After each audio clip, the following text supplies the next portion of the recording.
My name's Sean Kelly. I'm Range Field Specialist with SDSU Extension, based in the Winter Regional Extension Center. I live in Gregory. I joined Extension in 2016, right at the same time this Mid-Missouri Burn Association was started, and I would say for the last 8 years, probably 75% of my job responsibilities within Extension are dedicated to the Mid-Missouri. So I've been very close to it, very deeply involved for a lot of years now, and was happy to come up here and do this presentation on behalf of the board. We do have just about all of our board members here today. I'll have them stand up at the end so you know who they are. But I'm just going to talk a little bit today about the history of the Mid-Missouri, how it got started, and kind of our current status right now. So these are just some, sorry, I move around a lot when I talk. So these are just some of the milestones of our burn association as it was getting started. 2011, the Arrow Ranch Partnership, which is Doug Feltman right here, his ranch, he commissioned the NRCS to do a study on cedar tree encroachment. 2012, Dave Steffen, along with Doug Feltman, and another handful of ranchers in Gregory County, started organizing on and trying to get the word out about cedar tree encroachment and got a survey together. So all these bullet points, I just want to show you the outline and then we'll talk more in depth about them quickly. I don't have much time, so I'll try to get through this as quick as I can. 2016, officially organized into the Mid-Missouri into 501c3. 2016 was also the year of our first official prescribed burn in the river breaks. 2018, we were awarded a CCG grant from NRCS, which allowed us to help purchase some equipment. 2019, we established our burn policy, along with, in 2019, our burn association entered into an MOA with the state of South Dakota to burn state-owned land along the Missouri River in conjunction with private land.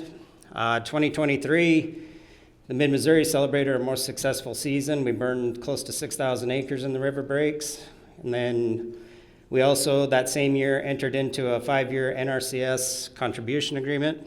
And then 2024, the MOA with the state ended, and we're currently considering paths forward to continue to address our mission, and we'll see what 2025 holds. So a little on the history, just going back through those bullet points. I mentioned Doug Feltman's ranch. He requested a survey being done, especially the eastern red cedar impact on livestock carrying capacity on his ranch. He had pictures from 81, 88, 94, 2008, 2011 from his home place there, and I'll show them here in a second, really showed the advancement of that cedar glacier. And then basically the Cliff Notes and the conclusion of that study, the production potential decreased almost 70% in some areas of his ranch to that cedar tree encroachment, while at the same time the cost of running that ranch had increased, so obviously something had to be done. Here's pictures of that. Here's 1981, 88, 94, 2008, and that's the last picture, and we could go take a picture right now in 2024, Doug, and I think they're still there. They're pretty thick. So a little bit, so that was the first study done, and then Dave Steffen, who many of you may know, he was retired NRCS, also a rancher and landowner from Burke. He was one of the real driving forces of getting this prescribed burn association going. He and a handful of ranchers in Gregory County, Rich and Sarah, some of our other board members were a part of that group. First step was to share the problem with agriculture and government officials, and action was taken to measure how extensive the cedar encroachment was coming in Gregory County. So this was 2011, so quite a while ago, and at that time, 35%, I believe they said 35% of Gregory County was under heavy to medium cedar tree encroachment.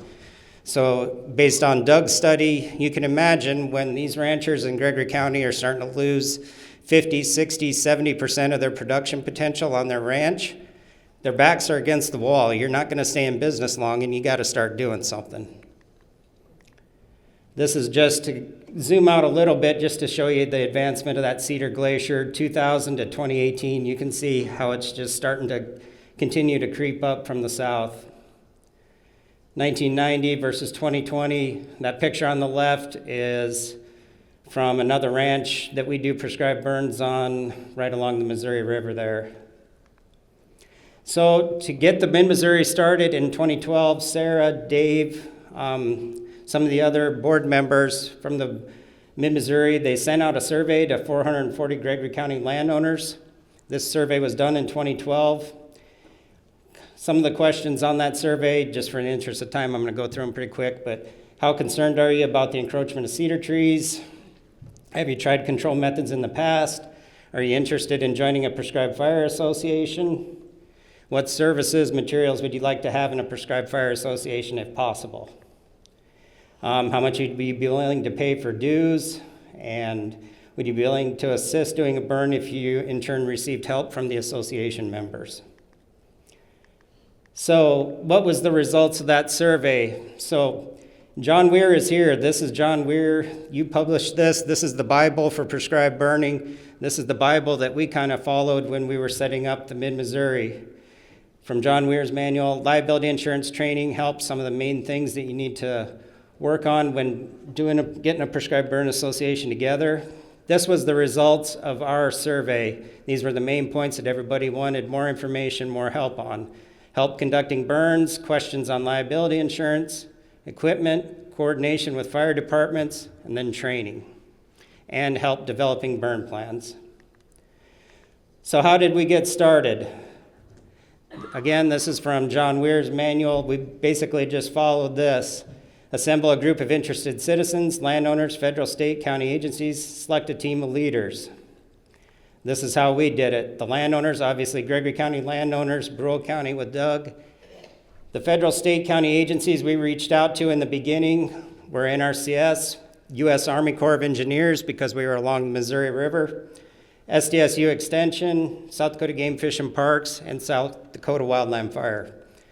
Some of the NGOs and other organizations we reached out to for help in the beginning, Great Plains Fire Exchange, the Niobrara Valley Prescribed Fire Association, East Boyd County Burn Group. They're the ones just across the border from us in Gregory County, and then Nebraska Pheasants Forever. Some of the local fire departments that were very important when we got started. If it wouldn't have been for them, we probably wouldn't have gotten anywhere because we didn't have any equipment at the time. Was Gregory, Burke, Bonesdale, Fairfax, and then on the other side of the river at the Academy Fire Department. So how to get the association started, you got to select a team of leaders. Local people, find your Daves, and that's referring to Dave Steffen. And those of you that know him, he's somebody you can really rally around. He's the one that really everybody got behind to get this prescribed burn association off the ground. We unfortunately lost Dave in 2022, but he still weighs pretty heavy over all of us, especially with this burn association. As it's been mentioned earlier today, it must be landowner driven.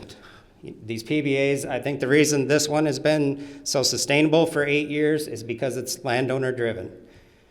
The board of directors for the Mid-Missouri, we have a 7-member board. It consists of three members are volunteer fire department members. We also, one of the board members is Gregory County Emergency Manager, Extension, and landowners. Technical assistance agency personnel we reached out to, continue to, obviously NRCS, Extension, other PBAs, especially the boys in Boyd County, Nebraska, and then also Rosebud Sioux Tribe, because in Gregory County we do have a lot of off-reservation and tribal trust ground that we haven't coordinated on any fires yet, but that may be coming in the future. A couple more things on how we got the association started. So like I said, we have a 7-member board, and this is straight from John Weir's manual. Set guidelines for the association. We have annual meeting once a year, and we have monthly board meetings. Our dues are $25 a year. We haven't hosted a fire training, an SDSU partner-led fire training in our 4-county area yet, but we intend to one of these years. It seems we're always kind of busy doing burns when you could be doing a burn school, so those have got to take precedence first.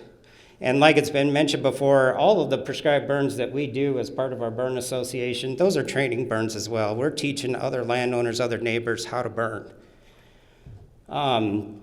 Fire plans, myself, Brad Christensen, who's here, and then Keith Avorka, who's our chairman. We do a majority of the meeting with the landowners, doing the burn plans. We coordinate with NRCS, Pheasants Forever, whoever else has cost share money tied to some of those burns if they're doing brush management or just getting cost share for the burn. Especially on the brush management side, because we are in the river breaks, it's very tricky topography. And if they signed up for cost share on brush management, we want to make sure NRCS is mapping the correct areas to do the brush management, because we don't want 30 and 40 foot cut cedar tree piles right on a fire break. So it does take a lot of coordination to make sure the brush management is being done and being planned by NRCS in the correct areas. So we're always in very close contact with NRCS. As far as liability, landowner must provide proof of liability insurance. That's part of our burn policy. I'll show you that here in a second. Just a proof of their farm liability insurance policy is what we require. Fire lines, Mid-Missouri will assist with planning, but getting your fire breaks in, getting your brush management done. If you have any clipping, like you need to cut and stuff to build some ladder fuel in the river breaks, that's on the landowner at the end of the day to get it done. Personnel on burns, neighbors, volunteers, VFDs, Mid-Missouri members, equipment, the VFDs, Mid-Missouri, our neighboring PBAs, neighbors, it's really, the prescribed burns we do, I really compare them to, they're like a branding. It's neighbors helping neighbors, everybody getting together, sharing equipment, helping each other out. And, in the early days, we didn't have much equipment. Now we do have, the Burn Association does have some equipment that can be used to help get these burns done. Volunteer fire department, still a very important part of that. Depending on which fire district we're doing that prescribed burn in, I'll show you in our policy, obviously, we let them know we're doing a prescribed burn in their fire district. But if that, a lot of times we offer the opportunity for that fire department to attend, participate in the burn. They can do it as a training, however they want to do it. Myself and Brad are on Gregory's fire department. Our chairman's on Bone Steel. We try to get as many guys from our fire departments out there as much as possible. And I'll show on our policy of burn participation. One of the key components of our burn policy, a landowner must participate in one burn before a burn will be done on their land, just to get that. So they have a stake in it, and I'll touch on this a little later, that we're just not a custom burn outfit. No offense to the custom burn outfit that is here today. Getting the association started, like I said in the beginning, we depended heavily on the fire departments, shared labor, training for the membership. This was real challenging when we got started in 15, 16, 17.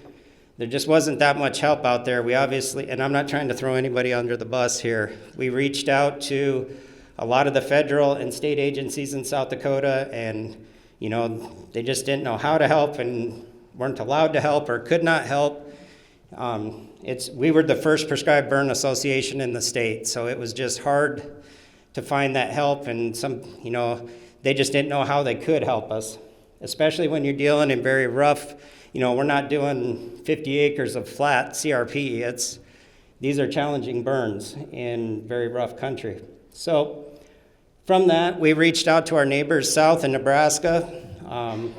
We started attending some burns and some meetings with the Boyd County PBA. The first prescribed burn that we did on Rich and Sarah's place in 2016, that prescribed burn association from Boyd County actually came up to Sarah's ranch and helped us, kind of taught us how to burn, taught us how to do it, how they would do it, and we burned it all together, and it went perfectly. Also, we reached out to, and he's here today, Brian Cheater and Nebraska Pheasants Forever. In our early days in 17 and 18, we had Brian come up and speak at our annual meetings. Several of us have gone down to Nebraska to several of Brian's trainings. So we really depended on our neighbors to the south to get not only teach us how to burn, but how to get rolling, and it's been a great relationship ever since. So there's our current board of directors. We got two here. Sarah Grimm is our treasurer from Bone Steel. Doug Feltman, one of our directors from Chamberlain. I think I'll try to have the rest of them stand up. Brad Christensen is from Gregory. Tom Hausman, you've heard him speak today. He's secretary. He's here. I think the only two that we're missing is Keith Avorka and Greg Schmitz. Heather, I'm not going to forget you. Heather's our newest board member. Go ahead and stand up, Heather. Heather Hammerbeck is the newest addition to our board. I am a board member. I serve as the SDSU Extension Liaison Officer for the Burn Association. I'm a non-voting board member, but like I said, I've been pretty involved with this for the past 8 years. It's been a long haul. Prescribed Fire Association, it's recommended you have a fire policy. I remember Dave hammering on this in our early days, 16 and 17 and 18, we didn't have it in every meeting. I think Dave said we needed to get a burn policy done. And in 2019 we did. I don't know if I have time to go through them all, but they're on our website. So I'll just read off a couple of them, but any member requesting to do a prescribed burn on their property must first complete a required training recommended by the Mid-Missouri. That training we've been recommending lately is the SDSU partner-led training. Second, I already mentioned any member requesting to do a prescribed burn on their property is recommended to attend or participate on a prescribed burn on another Mid-Missouri member's property.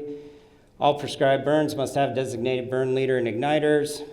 All burn leader and igniters must satisfactorily completed Mid-Missouri approved prescribed burn training course before conducting prescribed burns. The landowner or their designee must submit a burn plan to the Mid-Missouri officer, and the plan must be approved by the Mid-Missouri Board of Directors before conducting each prescribed burn.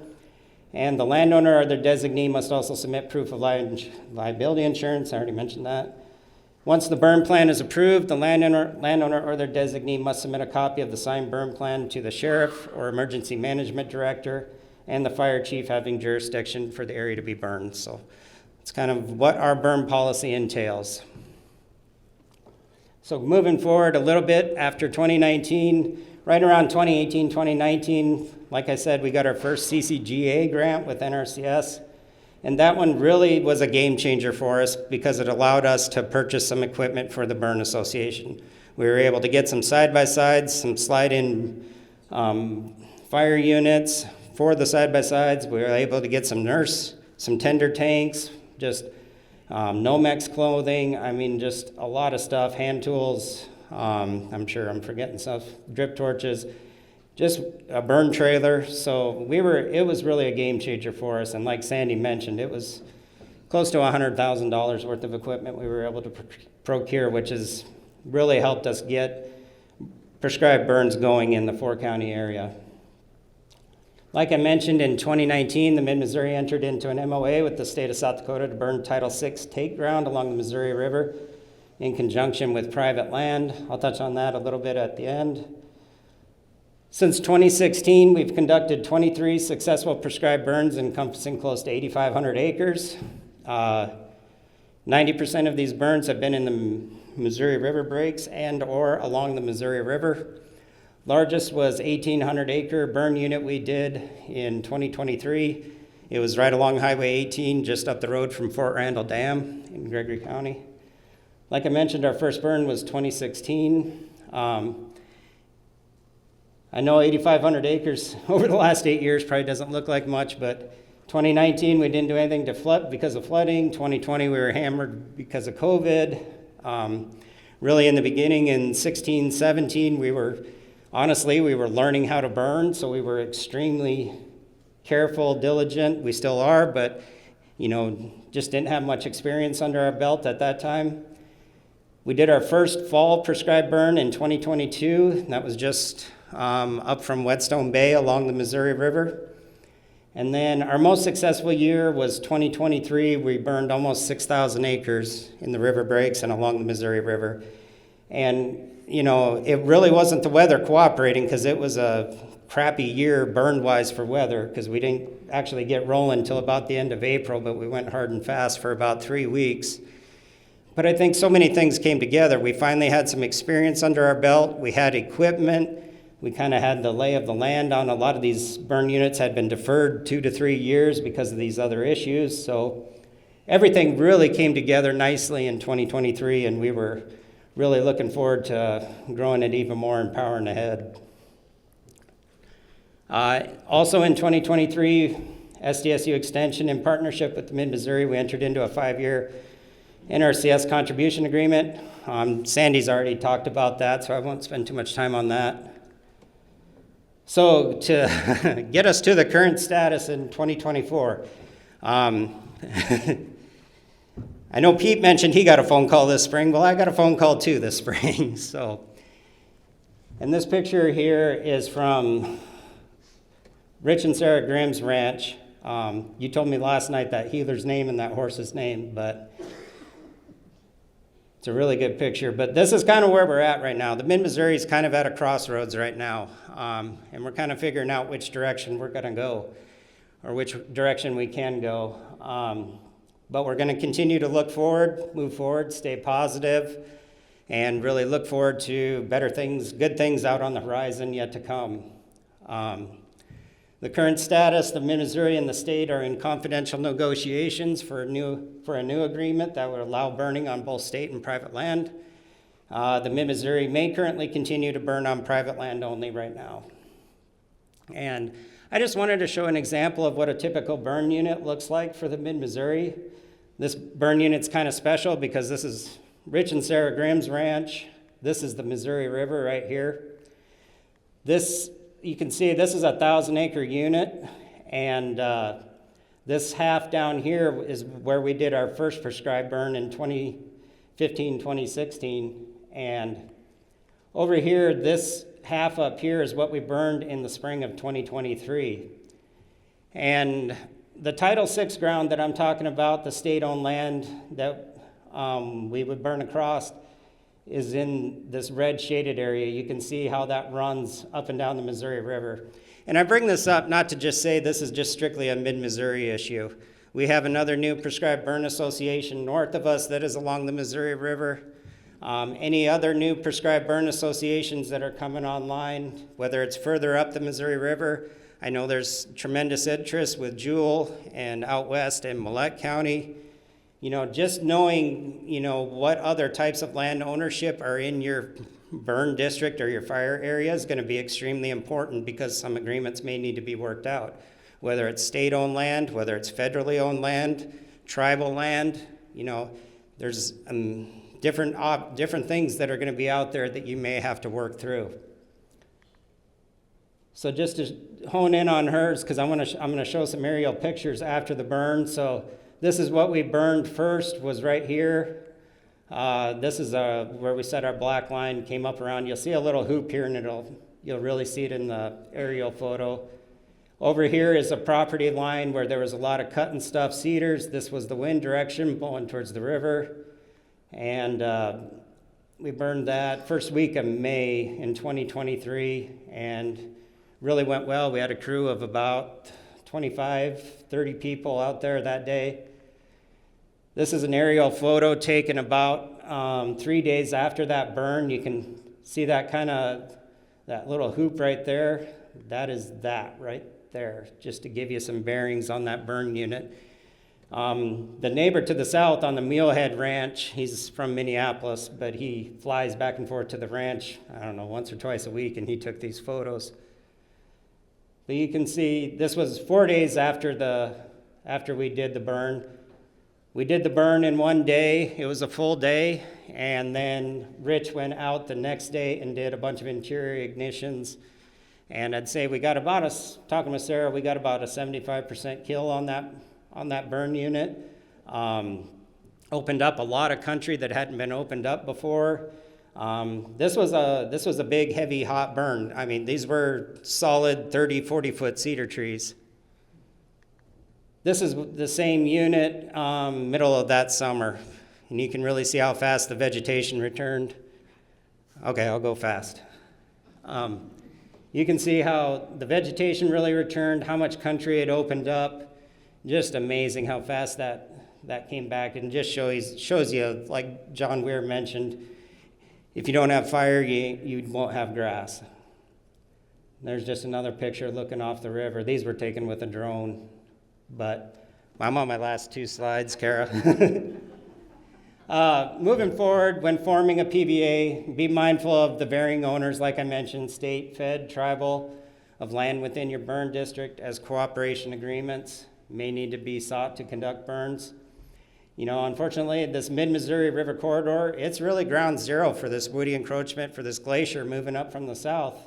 And it's a conduit for everything moving north. So, you know, we really got to work together to try to slow this thing down and get a handle on it. We all need to work together.